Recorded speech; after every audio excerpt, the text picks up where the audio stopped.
I'd like to give you a little bit of a background story of digital payments.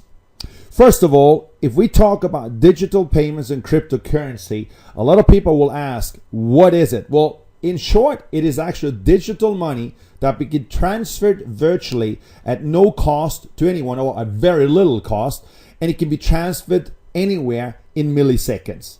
Put another way, cryptocurrency is electricity converted into lines of code with a monetary value. In the simplest of forms, cryptocurrency is what is today referred to as digital currency. And if we go a little bit back in history, in early 2009, to be more specific, in January 29, the first cryptocurrency came actually about. And today it's gone crazy out in the market because so many people see where digital money is actually going. So in 2009, digital currency had a new name, and it was named a cryptocurrency. The first one that actually came out was something that was called a Bitcoin. And a Bitcoin today, they've been able to actually produce half of what Bitcoin are going to be producing over the next 10 to 20 years. So that means there's been a big market demand, big demand for more currencies to come up, and I'll show you some of the major currency that is now that's now actually exploding out there in the market, and people are trying to get their hands off. Because if there's a limitation to something, people, they want it, because demand is going to increase more and more and more and more. Now look, just to let you understand what cryptocurrency is, as I already mentioned on the last slide, or on the previous slide, it is a means of being able to pay for products and services. It can be transferred in milliseconds. But if you would like to actually compare to what you may be using today, be it US dollars, be it euros, British pounds, kronas, or whatever currency that you're used to, it is just like any other currency, but it is digital, and it is designed for the purpose of exchanging digital information through a process made possible by certain principle of something that's referred to as cryptography. Cryptography is used to secure the transactions and to control the creation of new coins. The example here that I'm going to show you is mind-blowing, because in May 2010, one Bitcoin was valued at, listen to this, at 0.001, not 0.01 as a lot of people think it was, but it was close to nothing at all. It was 0.001. 9 months later on, it hits $1. And for those of you who understands a little bit of math, will know that that's 1,000 times increase. 1,000 times increase on something in 9 months. That's unheard of. But then later on, as we move in February, it goes to 31. Then in July, $100. In June, $350, and then it goes up further and further and further until it hits the $1,000 mark on November 19, 2013. $1,000. If you compare that to the price it was for one Bitcoin back in 2010, that would be 1,000,000 times higher value. 1,000,000 times. Today, it's around 600 to 650 as I'm doing this presentation. So is there a potential in digital currency, in cryptocurrency? You bet you it is. I can tell you this. In the future, you're not going to walk around with paper money or coins.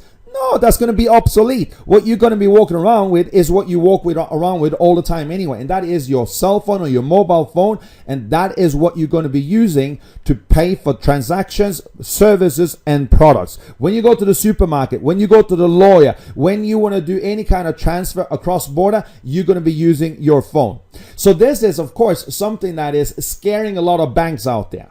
Just the other day, a big article come out actually from the National Bank of South Africa, where they say that cryptocurrency is going to take over 40% of all banking business over the next 30 to 40 years. Why is that? Well, you think about it yourself. If you were to transfer money from your bank account to someone else in another city in the country where you live, it may take, it may happen in an hour, it may take a day. And there's of course going to be a transaction fee for doing that transfer. Now think about this. if you transfer from one country to another country, it will normally take anywhere between 3 to 4 business working days. Now, do you believe it actually takes the bank that long to send the money? Of course it doesn't. What happens is that the bank is keeping the money so they can put it into the Forex market, or they can make interest on your money. That's how banks make money. So, of course, this is, something that scares a lot of banks out there, but they need to get on the wagon as well. So what you see today is that a lot of the major banks, such as HSBC, Barclays, they're all now creating their own cryptocurrency, because if they lose the boat here, they're going to lose their business. So this is the thing. With cryptocurrency, it cannot be influenced by politics or religions. There's no inflation, it's close to zero fees, and it's immediate transactions. In other words, it happens in milliseconds. So if the banks don't get on the wagon, they're going to lose out completely.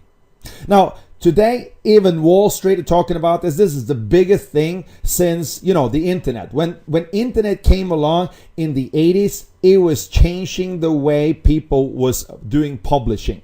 Today, cryptocurrency is going to create a change of how finances are driven in the world. You may not believe it at this stage, but I can tell you this. Not many people, they believed 25 years ago when someone would come into a shop with a plastic card and said they wanted to pay for a product or service. They were laughing. They said, you're not able to pay with a plastic card. And if you understand what I'm talking about, I'm of course talking about Visa, MasterCard, JCB, American Express, and so on.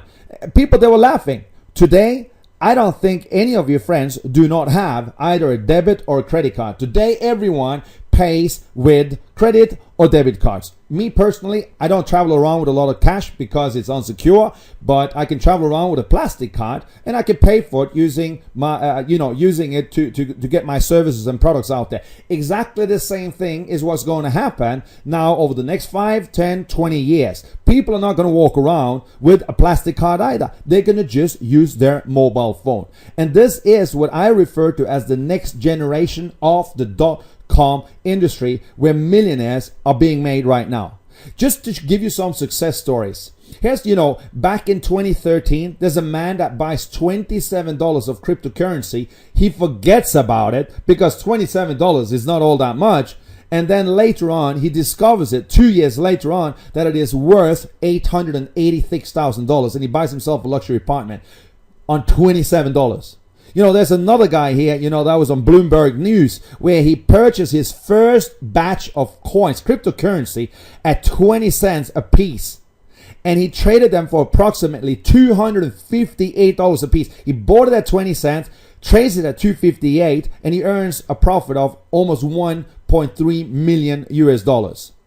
What's going to happen is this. Bitcoin was the first one out there, but as there's so much demand out there for cryptocurrency, of course, value increases. And as I said here, up until now, Bitcoin has been able to produce half of what they will be able to produce. And that's it. They cannot produce more than 21 million coins. So far, they've produced 10.5 million coins. So what happens is in 2011, a lot of other companies look into this and they say, hey, guys, we got to get on the wagon here. So now today, you see here on the computer screen, it may not be that clear, but here you see 10 of the most popular cryptocurrencies that's available on the market today. It works like the Forex market. You can go in, you can buy, you can sell. But what are people doing today? They're buying up. There's so much demand for cryptocurrency because there's limitations to how much can be produced by each different companies. So that's why demand is increasing.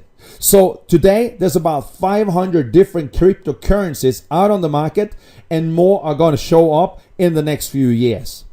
So let me explain to you how you produce a cryptocurrency or a coin. It's not something that you would hold in your hand because it's all digitalized. But let me put it into perspective. Let's say you would want to go out and dig for gold. Now, if you find a gold mine, a physical gold mine, you walk into the mine, and you start digging, you start mining for gold, and you may spend a week, 2 weeks, 2 months, a year, and all suddenly, jackpot, you find where the gold is. And now once you've found it and you know where it is, it's easy for you to come back and mine again and again and again and again, and you can just go on and you can find the gold. However, now if your friends, family, or other people, they start hearing about this gold mine, what's going to happen is they're going to start bringing their tools, and they're going to go out there, start mining as well. Now they're going to be maybe 1,000 people, there's going to be 10,000 people, and the more people that starts mining, the more difficult it becomes to find the gold, because there's going to be limited gold in the mine. In cryptocurrency, we call something mining as well, where you don't actually use your tools to stand there and hack, but what you do instead, you solve math problems, and you let computers do that. You have computers and electricity, and you have software, and this is what's happening.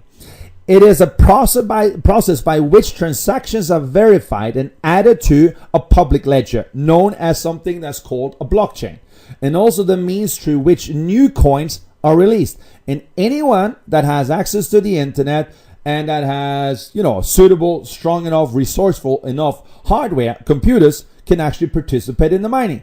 The participant who will first solve the puzzle, a mathematical challenge, gets to place the next block on the blockchain and claim the reward. The rewards which incentivize mining are both the transaction fees associated with the transactions compiled in the block, as well as the newly released coins. So if you compare it to, just having a data center where you would rent a hosting service for your website, here you would have renting a location where you could do mining, and you would have people on location. So if something happens to the computer, they could go in, they could fix it, get it back up and running, and it produces coins for you 24/7. And again, these are not physical, these are virtual. It's legal. It's now been done worldwide, and that's why so many people are starting to do this. However, it's becoming more and more difficult, so that's why people are starting to look for mining centers that has both the resources, the capabilities, and that has the appropriate software and hardware, and the good enough software engineers that knows how to solve the puzzles. So, if you look at Bitfury, which is a company, is now investing $100 million in a brand new cryptocurrency mining farm. Why? Because there's so much demand. BitPay is headed to the moon, it's being said, where Richard Branson from the Virgin Group invests over $30 million. Today, some of the world's largest venture capital firms can't get enough of cryptocurrency. They're all investing into the market. And MTG Capital is to launch a new hydro-powered crypto coin mining operation. Even Siemens, they're developing a business unit that would include a blockchain application center where they invest $1 billion. And now it's gone that far that where industry is now descended on Shanghai this year for Global Blockchain Summit. So the question, of course, you ask yourself, look, I now seen the story, Carlos. I've seen that you've shown that, the first cryptocurrency went from 0.001, went up to $1,000, 1,000,000 times in value. Have I missed the boat? Well, this is the good news, guys. We have not even scratched the surface yet.